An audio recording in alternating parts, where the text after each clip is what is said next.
This is a big case. 2 years ago, a woman named Rebecca Grossman of Hidden Hills, a privileged, wealthy woman, convicted of second-degree murder, manslaughter, stemming from a fatal Westlake Village crash on September 29th, 2020. This is heart-wrenching.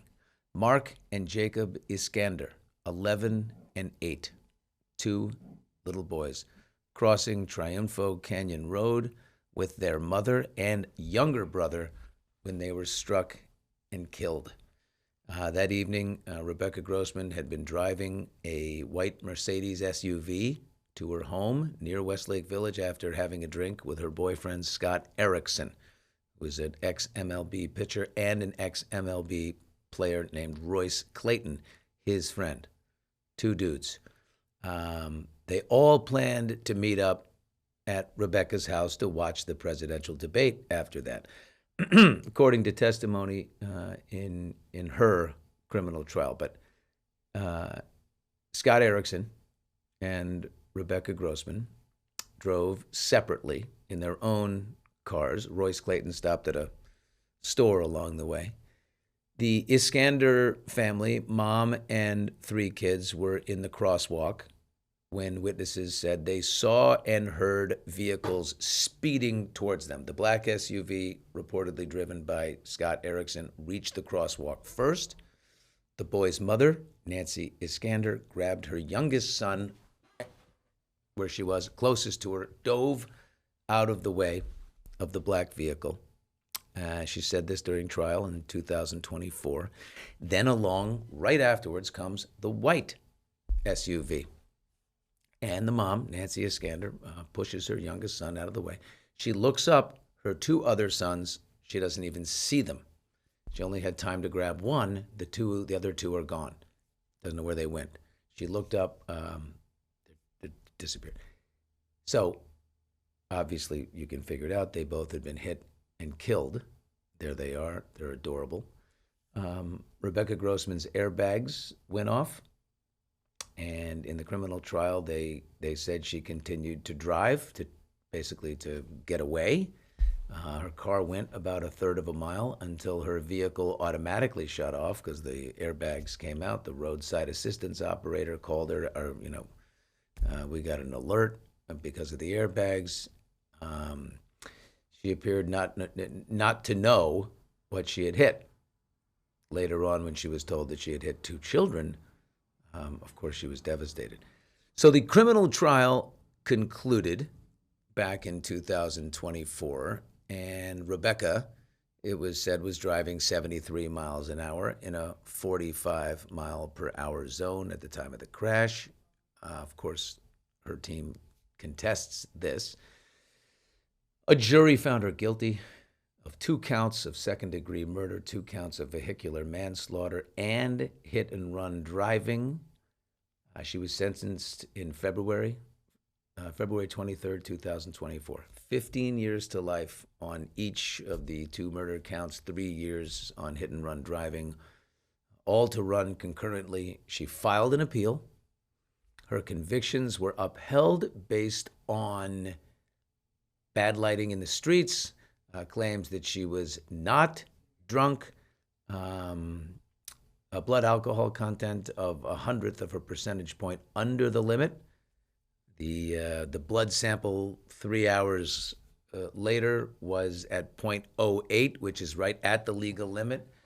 Her team says that she had a margarita, which has a lot of sugar in it, which delays blood alcohol content, so it can actually increase. She was also accused of racing and convicted of racing with Scott Erickson, that they were playing cat and mouse and racing each other recklessly.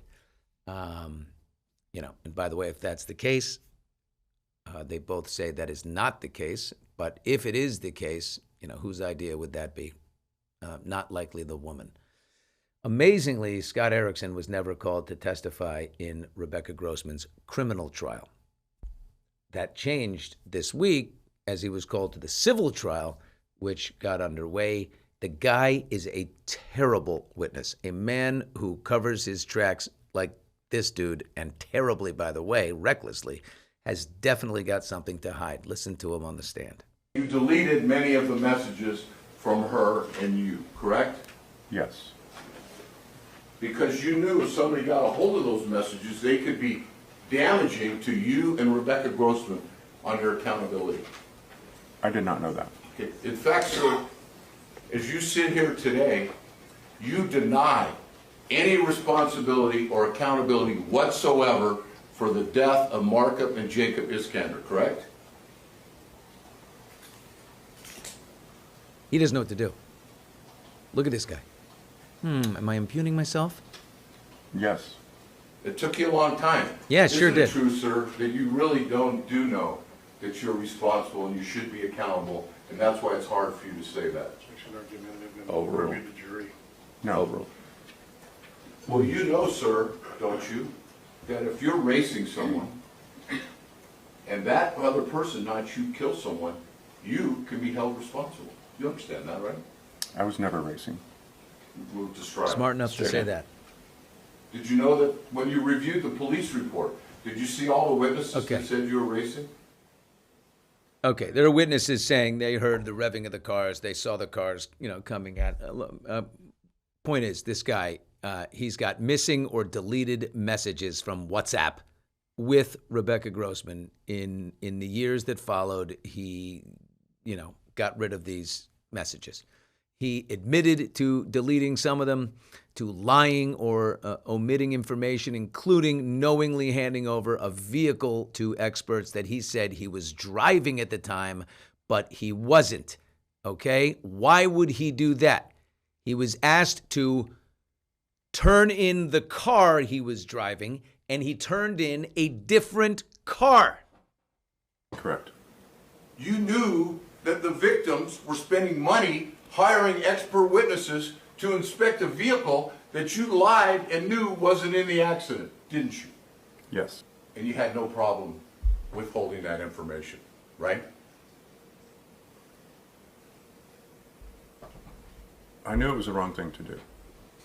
So you knew it was the wrong thing and you still did it intentionally, right? Yes. So you knew something was wrong and you still did it. Yes. That means you intentionally deceived the parties on the evidence in this case. Isn't that true? Yes. So Okay. would you call that a lie, an intentional deception?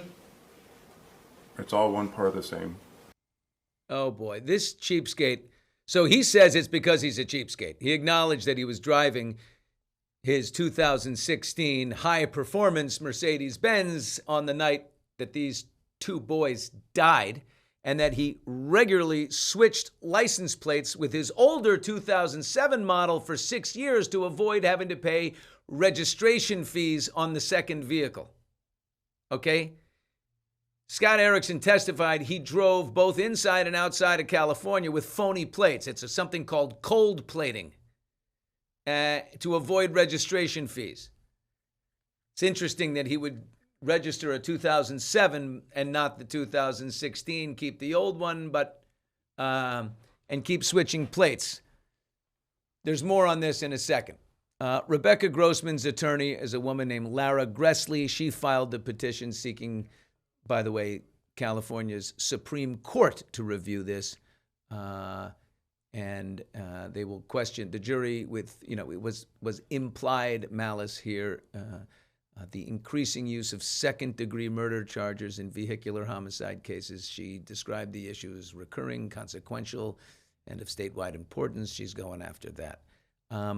Okay, before we get to some real feelings on this here, Dr. Peter Grossman Rebecca Grossman was separated at the time. She was dating this goofy, kind of a doofus guy with, Scott Erickson.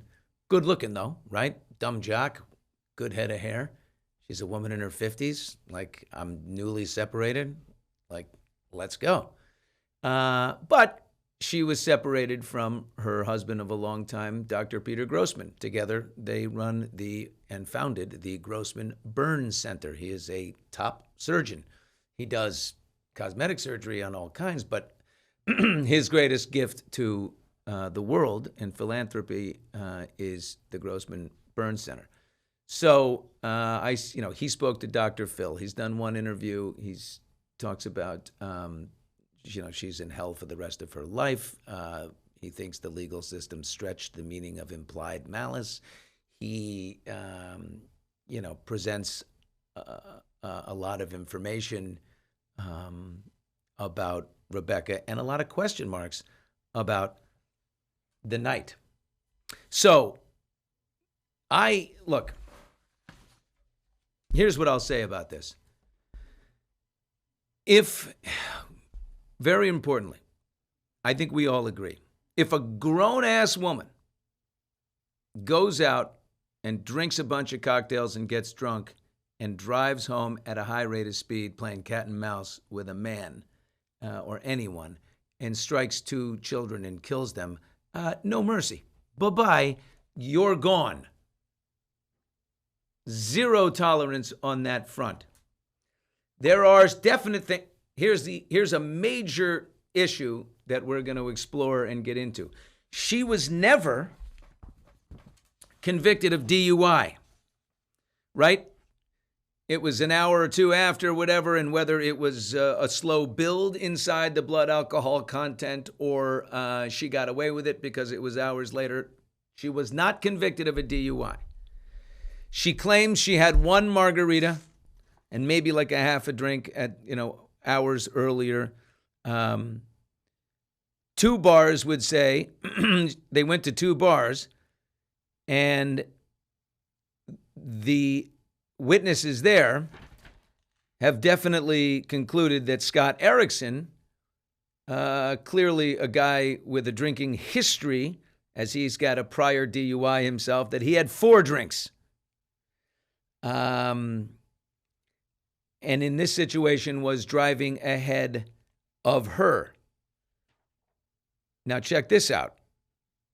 There are witnesses from the criminal trial who say that his car got to the intersection first. He'll say he saw the kids and swerved and to get away from them. He also says he picked up speed in order to get away from them easier than hitting the brakes. He said if he hit the brakes, it would have been a worse situation. There are several witnesses, 3 different witnesses that say the second car came 3 to 5 seconds later. There's a woman named Susan Manners, I believe, who said there were 2 distinct cars that made impact with something. It's interesting. 2 distinct impacts, and that these cars arrived 3 to 5 seconds apart to the intersection where the boys were. This guy, weeks later, he texted Rebecca, who's totally up Schitt's Creek, "Don't tell anyone I was driving a different car." She says, "Why?" He says, "Well, because, I've been, it's a registration thing. They're going to nail me for, I don't want to pay for 2 registrations. And so I switch plates back and forth. I'm a cold." What a low rent guy. But is that really the reason? Is that the reason? You turned in a different car because you wanted to say, in all of this, you wanted because of a registration issue? Rebecca Grossman's team believes because you didn't want them to look at that car. Something might be on it. There's also another issue here.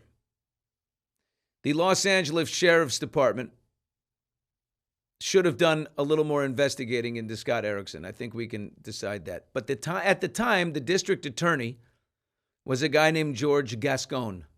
You may have heard this. He's been replaced by Nathan Hochman. But George Gascon was famous because the incident occurred in 2020, and the kids were all out for a COVID walk with their mom. Okay, they'd been inside and they all went out. Here's the crazy thing: mom is on roller skates. One of the boys is on roller skates, the other one's on a skateboard, and the little one's on a scooter. So they're all on wheels, which obviously is going to be, which is absolutely their right to do. But if you want a perfect storm, this is a detail that would create that, or certainly add to it.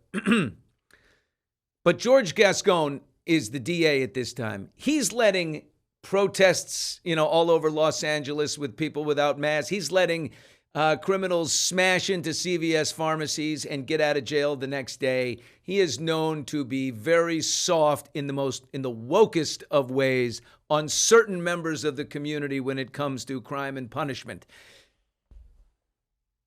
Rebecca Grossman's team, her family will say, for George Gascon, punishing a privileged white female, and very privileged, slam dunk. I'll get no mercy there, because it's super liberal Democrats that are voting for him. They want that looked into. There is a history, as I said, to Scott Erickson with his DUIs. There's also an alleged report that the next day he was having a beer and drinking beers and having dinner while Rebecca Grossman is dealing with all of this by herself. At the very least, this guy's a coward. At the very least, he is a cowardly man.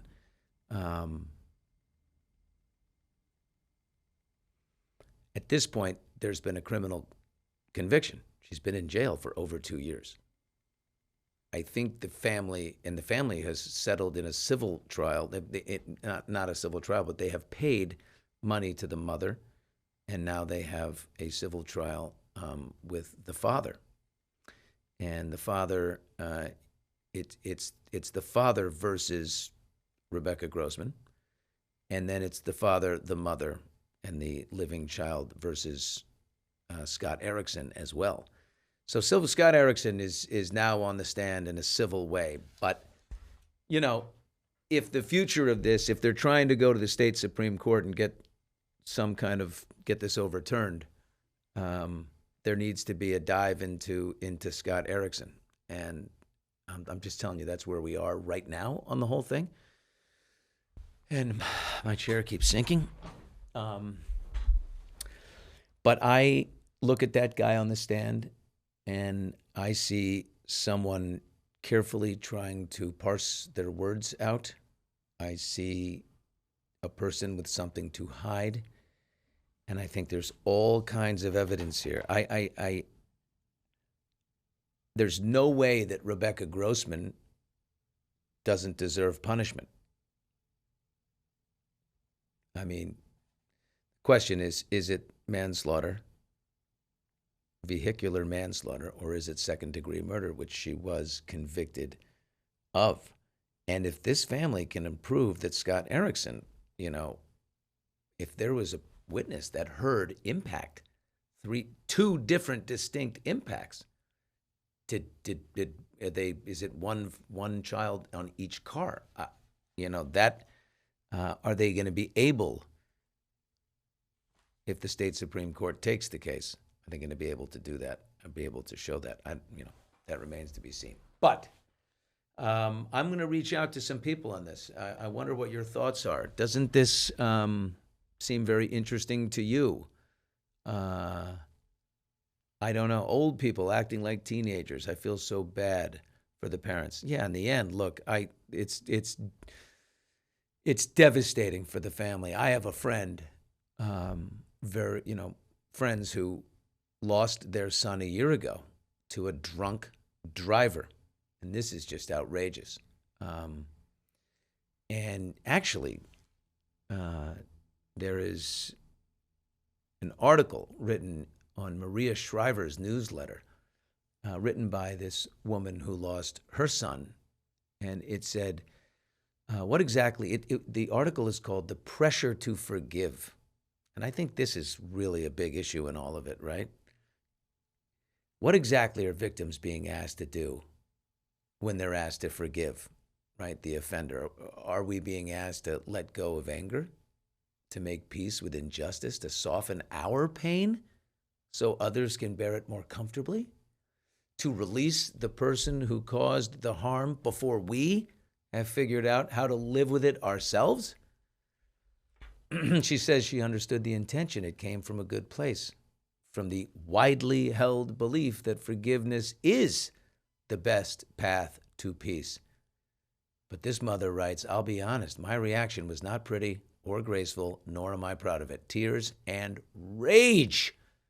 My temper flared badly. My tongue was sharp, because when your child has been taken from you by someone else's choices, forgiveness does not feel noble or enlightened. It feels like pressure and an insult. I've learned that forgiveness can also be romanticized in ways that ignore its emotional cost.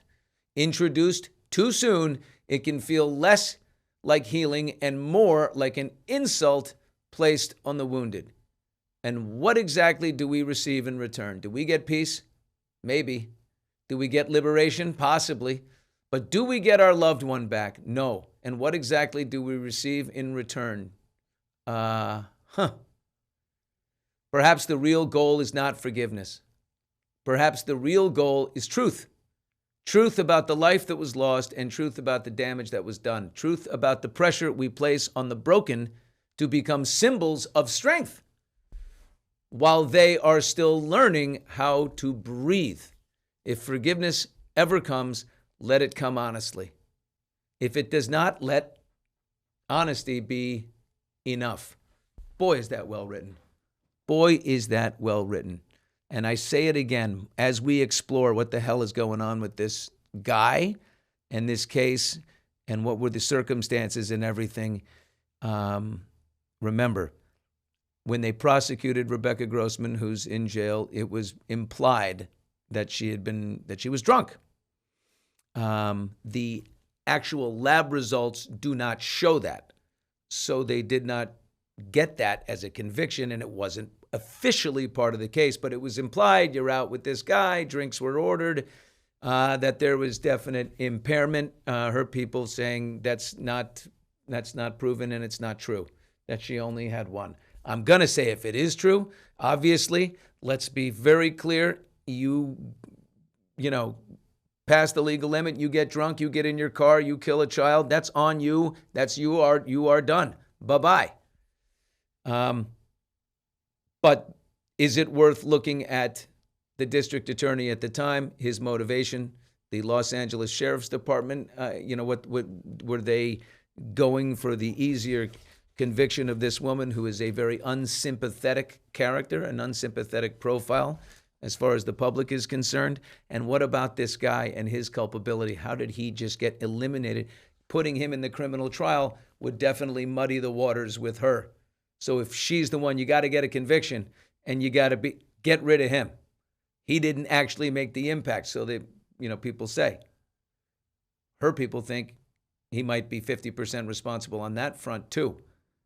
But now we're looking at this guy in a civil matter. He escapes.